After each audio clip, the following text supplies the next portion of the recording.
improve the ADC accuracy for IC ADC 0804 ya.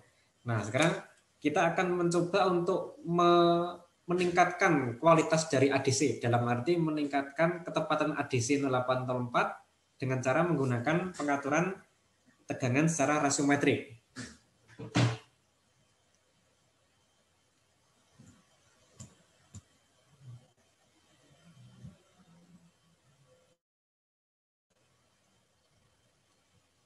Nah, ADC 0804 itu bisa mengonversi tegangan analog masukan dari 0 sampai 5 volt. IC ini mempunyai panjang data keluaran 8 bit. Tentunya di sini data keluaran itu berarti dari 0000 hingga 1111 seperti ini. 0000 ini untuk tegangan masukan 0 volt, 1111 ini untuk tegangan masukan 5 volt. Nah, di sini kita bisa menentukan nilai resolusinya. Sebagaimana kemarin juga sudah kita bahas di sini ya, resolusi merupakan delta V in max dibagi 2 pangkat n-1. V in max itu berarti kisaran tegangan masukan maksimum. Kalau di sini berarti kisaran tegangan masukan maksimum adalah 0 sampai 5 volt. 2 pangkat n itu panjang bitnya. Nah, kalau kita masukkan di sini berarti delta V in max 5, n-nya 8, maka di sini akan didapat resolusinya 19,6 milivolt. 19,6 milivolt. Nah, ini sudah cukup presisi ya, karena kita bisa berarti ADC ini sanggup membedakan tegangan sekecil 19,6 milivolt. Tegangan masukan berubah 19,6 milivolt, maka data ADC sudah berubah 1 bit data keluarannya. Nah, sehingga ini sudah cukup peka sebenarnya, sudah cukup presisi. Namun jika tegangan masukan itu hanya 0 sampai 1 volt, nah kita bisa membuat ADC ini lebih presisi lagi dengan cara memfokuskan kisaran dari tegangan masukan yang 0 sampai 5 menjadi 0 sampai 1 saja. Jadi di sini kalau kita lihat di sini, ini kan tegangan masukan hanya 0 sampai 1 ini ya. Ya, tegangan masukan 0 sampai 1, tapi delta tegangan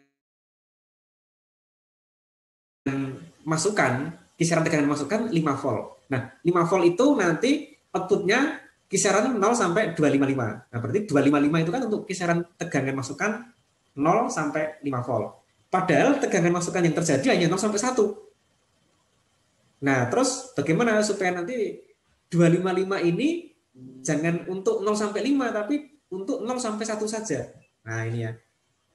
Ini tegangan masukan yang ada itu hanya 0 sampai 1 volt. Nah, mestinya data keluaran juga di sini saja ya. Yang abu-abu ini saja. Nah, untuk itu di sini tegangan maksimal yang dapat dikonversi ADC kita ubah. Nah, ini delta V in max diganti 1 volt. Nah, sehingga 255 ini bisa difokuskan untuk 1 volt saja ini. Dari 0 sampai 1 volt. Ini aja. Nah, kalau dengan kondisi seperti ini, kalau mau kita hitung resolusinya bagaimana? Kita masukkan ke rumusnya, resolusi berarti 1 dibagi 2 pangkat 8 min 1 sama dengan 3,9. Nah, berarti kita mendapatkan resolusi 3,9 milivolt. Kalau tadi 19,6, sekarang 3,9. Artinya apa? Kalau tadi itu tegangan masukan berubah 19,6, data baru berubah. Kalau sekarang tegangan masukan berubah 3,9, data keluaran sudah berubah 1 bit. Nah, berarti ini kan ADC-nya kan menjadi lebih peka dengan cara seperti ini. Nah, ini dikenal dengan nama konversi secara rasiometrik. Artinya kisaran tegangan masukan ya disesuaikan dengan kebutuhan kita. Nah, ADC 0804 itu mendukung untuk konversi seperti ini. ADC di microcontroller, ya, beberapa microcontroller itu ada ADC-nya. Nah, ADC di microcontroller juga biasanya mendukung pengaturan rasiometrik seperti ini. Nah, berarti kita bisa mengadjust the maximum conversion voltage. Tegangan masukan maksimum itu mau dibuat berapa itu dapat kita atur. Nah, pengaturan itu caranya bagaimana? Nah, ini. Nah, ini rangkaian dasar untuk ADC 0804. Kalau kita lihat di diktat itu ya, ADC ini mempunyai beberapa kaki. Yang beberapa kaki ini dapat kita gunakan untuk setting dari kisaran tegangan masukan. Nah, di sini ada V in min, ada V in plus. ADC itu nanti mengonversi perbedaan tegangan dari V in min sampai V in plus. Nah, ini ada kaki Vref per 2. Nah, inilah yang nanti menentukan tegangan maksimal ADC yang dapat dikonversi. Tegangan masukan ADC yang dapat dikonversi itu disebut dengan Vref. Jadi kalau nanti kita menggunakan inputnya itu 0 sampai 5 volt, berarti Vref sama dengan 5 volt. Kalau tegangan masukan itu 0 sampai 4 volt, berarti Vref sama dengan 4 volt. Nah, seperti itu. Nah, di sini ada kaki Vref per 2. Oh, berarti di sini diberi tegangan Vref per 2. Contoh, jika kita menggunakan tegangan masukan, menggunakan kisaran tegangan masukan 0 sampai 5 volt, berarti Vref itu 5 volt. Berarti Vref per 2 sama dengan, ya 5 volt bagi 2, sama dengan 2,5 volt. Nah, berarti kalau kita mau mengonversi tegangan masukan 0 sampai 5, Vref per 2 diberikan 2,5 volt di sini. Ya. Tetapi kalau khusus untuk tegangan 5 volt, itu kadang-kadang Vref per 2 tidak dihubungkan kemana-mana, sudah 2,5 volt sendiri. Ya, itu. Nah, jadi kemarin ada beberapa pekerjaan itu yang Vref per 2 tidak dihubungkan kemana-mana. Ya, memang di situ kalau defaultnya memang 2,5 volt di sini ya. Nah, sekarang Vref per 2 ini bisa kita ubah-ubah. Vref per 2 berubah, berarti tegangan masukan maksimal bisa berubah. Nah, kalau mengubahnya caranya bagaimana? Nah, ini merupakan salah satu contoh ini ya, salah satu contoh rangkaian nanti yang bisa digunakan untuk mengubah tegangan yang masuk ke pin Vref per 2. Nah, kalau kita lihat di sini ini merupakan rangkaian pembagi tegangan yang paling sederhana ini ya. 2 kilo ini variabel resistor 100 ohm ya. Nah, ini kalau ini kita paskan tengah-tengah ya. VR-nya ini otomatis di sini Vref per 2 ya sama dengan 2,5. Kalau ini kita naikkan, kita turunkan, nah nanti kan dia akan berubah juga. Nah, sehingga di sini ADC 0804 itu nanti ada dua opsi. Bisa menggunakan Vref defaultnya yaitu 5 volt, bisa menggunakan Vref per 2 yang tidak bisa menggunakan Vref yang tidak 5 volt. Nah, untuk menggunakan tegangan Vref 5 volt itu sering disebut dengan absolute mode. Ya. In this mode, the reference voltage Vref per 2 is a half of the voltage applied to VCC supply pin. Jadi kalau menggunakan mode absolute ini, kita mengonversi tegangan 0 sampai 5 volt. Nah, berarti Vref per 2 sama dengan setengah dari VCC. Kenapa? Karena VCC 5. VCC 5, kita mengonversi tegangan 0 sampai 5. Berarti Vref sama dengan 5. Nah, Vref per 2 sama dengan setengah dari VCC. Vref per 2 sama dengan 2,5 volt. Meskipun demikian, ya kalau di simulasi mungkin jalan ya, Vref per 2 itu kalau tidak dihubungkan kemana-mana menjadi 2,5 volt. Tapi dalam kenyataan kadang-kadang tidak akan tepat seperti itu. Nah, untuk mengantisipasi tersebut, nah inilah rangkaian ini dapat digunakan. Kalau ini nggak tepat 2,5 volt, ini kita bisa mengubah-ubah ini ya posisi variabel resistor ini sehingga nanti Vref per 2 itu tepat 2,5 volt. Sehingga konversi itu dapat dilakukan untuk tegangan input dengan kisaran tegangan input 0 sampai 5 volt. Nah, ini mode pertama ya, absolute mode itu kita menggunakan mengonversi tegangan input 0 sampai 5 volt. Nah, yang berikutnya itu menggunakan ratiometric mode. This allows a voltage less than 2.5 volt DC can be applied to the Vref per 2 input for increasable application flexibility. Nah, jadi Vref yang tadinya 5 volt itu kita bisa ubah-ubah, bisa kita turunkan dengan cara menurunkan tegangan di Vref per 2. Nah, Jadi ini pengubahan VRF per 2 itu dapat ditempuh dengan cara menurunkan tegangan dimasukkan VRF per 2 ini. Tentunya kalau dengan tegangan masukan dengan VCC 5 volt, kita tidak akan mungkin memberikan VRF per 2 itu melebihi setengah dari 2,5 volt. Setengah dari 5 volt ya. Jadi kalau ini 5 volt, VRF per 2 jangan melebihi 2,5. Nanti ada bagian-bagian yang tidak akan terkonversi. Kalau tegangan VCC 5 volt, berarti VRF-nya ya maksimal 5 volt. VRF per 2 maksimal 2,5 volt. Kalau kita ingin menurunkan VRF, berarti kita bisa menurunkan VRF per 2 ini. VRF per 2 kita turunkan, maka otomatis VRF referensi juga akan turun. Berarti tegangan maksimal yang dapat dikonversi akan turun juga. Nah, di soal kemarin itu input voltage itu 0 sampai 1 volt. Nah, berarti VRF per 2 sama dengan 0,5 volt. Nah, sekarang kita harus memasukkan ini ya, VRF per 2 itu dengan tegangan 0,5 volt. Nah, sekarang caranya bagaimana? Apakah bisa menggunakan ini? Ya, tentunya tidak ini ya. Kalau kita lihat di sini ini kan ini variabel resistor hanya 100 ohm. Di sini 2K, di sini 2K. Ya, ini kalau kita geser ke bawah mentok dan ke atas mentok itu perubahannya hanya sedikit sekali dibanding dengan resistor pembagi tegangan yang atas dan yang bawah. Nah, di sini kalau ini kita menggunakan rangkaian seperti ini, tegangan yang masuk VRF per 2 itu hanya sekitar 2,5 naik turun sedikit gitu ya. Tidak akan sampai turun sampai setengah volt. Nah, untuk itu kita harus menggunakan pembagi tegangan yang lain. Nah, pembagi tegangan yang lain bagaimana cara membuatnya?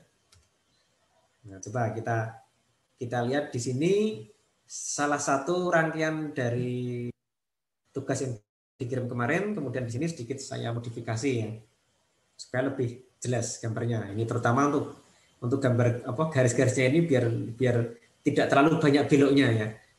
Ya. Rangkaian yang bagus ya, rangkaian yang bagus itu selain dia dapat bekerja sebagaimana mestinya, rangkaian harus terlihat lebih sederhana. Kalau ada dua rangkaian yang dapat bekerja dan sama-sama dapat bekerja, maka rangkaian yang menggunakan komponen sesedikit mungkin itu yang lebih baik. Ya, jadi rangkaian yang baik itu bukan rangkaian yang komponennya banyak, tapi justru yang rangkaian yang komponennya itu sedikit. Sehingga nanti kalau tugas akhir itu jangan bangga gitu. Wah, saya itu tugas akhir menggunakan membuat alat yang cukup bagus. PCB saya itu sampai 1 meja besarnya. Wah, itu mah jelek itu seperti itu. Kalau yang bagus itu PCB yang 1 meja itu kalau bisa dikemas kecil menjadi seukuran sekecil mungkin jika memungkinkan. Ya, jadi rangkaian yang bagus itu tentunya rangkaian yang sesedikit mungkin menggunakan komponen, sekecil mungkin PCB-nya, dan ini sesedikit mungkin menggunakan jumper. Nah, ini contohnya ini ya. Kalau di PCB itu kan nanti ada jumper yang naik turun ya. Mungkin kalau menggunakan PCB yang double layer itu kan naik ke bawah ke atas gitu ya. Nah, itu bisa lebih bagus dibanding PCB yang hanya single layer tapi nanti harus menggunakan jumper gitu ya. Nah, kemudian untuk desainnya ini, desain yang bagus itu bagaimana? Yang terlihat lebih sederhana. Contoh ini kalau ini saya geser di sini ya bisa saja, tapi kan jadi belok nanti. Ini kan harus belok ke sini. Ya, atau mungkin resistor variabel ini saya tempatkan di sini, ya bisa saja. Tapi kan nanti rangkaiannya kan seakan-akan jadi lebih besar. Nah, lebih baik saya tempatkan di sini sehingga nanti lebih sederhana gitu ya. Nah, itu. Jadi nanti usahakan rangkaian itu terlihat lebih sederhana. Termasuk juga bagaimana menempatkan ini ya, belok seperti ini ya. Nah, ini kan lebih mudah dilihat seperti ini ya. Lebih mudah dilihat dan lebih mudah di-track di sini ya. Jalurnya kemana gitu ya. Nah, ini seperti itu. Oke, sekarang. Nah, ini kita lihat ini IC ADC 0804 itu seperti ini. Nah, kita lihat di sini VRF per 2. VRF per 2 itu di sini kita beri suatu tegangan. Agar IC ini dapat mengonversi tegangan 0 sampai 1 volt, maka VRF per 2 ya, nanti harus kita set sama dengan setengah volt. Nah, kalau ini kita jalankan, coba dulu. Nah, ini setengah volt ya. Oke, sudah terukur setengah volt di sini. Oke, kita cek di sini, ini setengah volt, gitu kan? Nah, sekarang berarti variabel 2 harus kita buat setengah volt. Nah, caranya bagaimana? Nah, ini kita bisa menggunakan pembagi tegangan seperti ini. Ini ada pembagi tegangan, di sini masuk ke VCC 5 volt. Nah, di sini 10K, di sini 470K.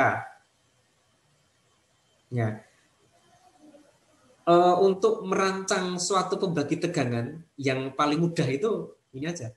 Setengah volt. VRF per 2 itu kan cuma setengah volt. Setengah volt, sementara VCC itu 5 volt. Nah, berarti kan yang kiri ini, yang kiri ini kan terhubung ke ground ini ya. Nah, ini ke ground. Oke. Nah, berarti di sini itu setengah volt, di sini itu sisanya, ya. Yang sebelah sini itu setengah volt, yang sini itu sisanya. Nah, kira-kira kalau setengah volt ini sisanya, ya perbandingan resistornya seperti itu. Di sini setengah volt, di sini sisanya. Sisanya berapa? Ya berarti 4,5. Di sini setengah volt, di sini 4,5 volt. Nah, berarti kira-kira perbandingan resistornya berarti ya di sini setengah, di sini 4,5, alias 1:9. Nah, berarti kira-kira nanti di sini R1 dibanding R8 itu kira-kira 1:9 gitu kira-kira. Nah, nanti kalau sudah ketemu itu nanti baru dicoba-coba menggunakan 10K, nanti ini menggunakan 1K, cocok enggak gitu ya. Nah, nanti baru ditambah di sini variabel resistornya. Nah, ini kalau dihitung kok tidak tepat perbandingannya, Pak. Misalnya di sini ini kalau saya hitung perbandingan R-nya ini mestinya sudah tepat 0,5 volt yang masuk ke VRF per 2 tanpa menggunakan variabel resistor ya. Tapi nyatanya kok nggak tepat. Nah, jadi VRF per 2 ini juga mengambil arus nanti ya. Jadi ini kalau pembagi tegangan itu tegangan di tengah-tengah sini itu akan tepat jika tidak ada arus ke sini. Nah, tapi karena ini juga ada arus yang masuk ke sini, nah, maka tidak akan tepat. Nah, untuk itu disinilah kadang-kadang perlu dicoba-coba karena kita nggak tahu arus yang masuk ke sini itu berapa. Kita nggak tahu ini meskipun ini kecil tapi ini ada arusnya. Nah, kita nanti bisa mencoba-coba di sini dari tadi ya, dari perhitungan awal di sini perbandingan R1 per R8 1 dibanding 9, ini kira-kira 1K, ini mungkin 10K gitu ya kira-kira, atau 9,9K kan tidak ada. Nah, maka 10K gitu. Nanti kita cek di sini sudah tepat belum. Kalau belum tepat ya kita tambah VR di sini. Kita tambah VR di sini kok belum tepat ya. Ini nanti kita ubah sedikit, kita turunkan sedikit atau kita naikkan sedikit. Kenapa kita menggunakan coba-coba? Sekali lagi karena kita nggak tahu di sini harusnya itu berapa yang masuk ke sini. Nah, itu. Nah, itu ya. Dan usahakan nilai R di sini itu kecil saja. Ini R di sini kecil sehingga nanti output pembagi tegangan ini bisa lebih presisi. Coba kalau ini kita cek di sini, ini kan ya ini setengah volt ya. Kalau ini kita geser ke sini turunnya sedikit sekali. Oh, malah. Nah, ini turunnya kan sedikit sekali. Nah, ini kita kan kalau dengan cara seperti ini kita bisa presisi. Ya. Mau 0,51, 0,52 juga bisa seperti itu. Ya. Nah, ini jadi dengan membuat VR-nya itu bernilai cukup kecil dibanding dengan ini ya, resistor yang digunakan untuk pembagi tegangan, maka kita bisa mendapatkan tegangan keluaran di sini, keluaran pembagi tegangan ini lebih presisi. Nah, itu cara membuat pembagi tegangan ini seperti itu. Kemudian, nah ini kita coba di sini ya. Jadi di sini sudah kita set untuk mengukur tegangan 0 sampai 1 volt dengan cara memasukkan VRF per 2 itu setengah volt. Nah, kita masukkan tegangan 4,90. Dikonversi, kita cek hasilnya di sini. Oh, 490 milivolt ya.